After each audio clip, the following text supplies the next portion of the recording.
In Egypt tonight, news of a truce between police and protesters after days of bloodshed in and around Tahrir Square.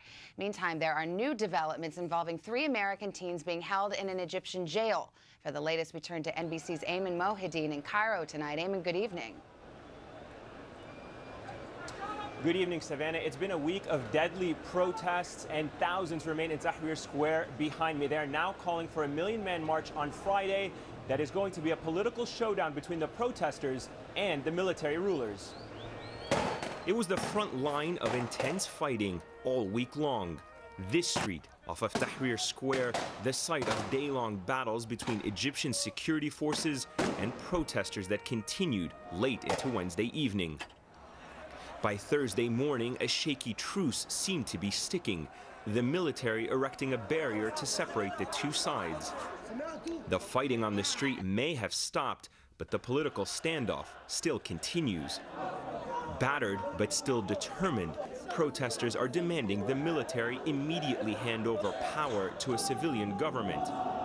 Not so fast, says Egypt's military rulers, refusing to take their marching orders from the Tahrir protesters. They say the path to democracy begins with Monday's parliamentary elections, which this general says will take place on schedule. But the military has made some concessions, apologizing publicly for the killing of protesters and releasing some of those detained in the fighting. Among those ordered freed on Thursday, 3 American university students, shown here on state TV. They were arrested, accused of attacking security forces, charges that were later dismissed. Award-winning Egyptian-American filmmaker Jehan Noujaim, who was detained during Wednesday's fighting, and prominent Egyptian-American activist Mona Tahawi, who was also detained, tells of a terrifying ordeal. Broke my left arm and broke my right hand, hit me on the head with a stick, and then groping me, like sexual assaults and gropes everywhere. A sense of calm returning to the streets tonight, along with anxiety over Egypt's future.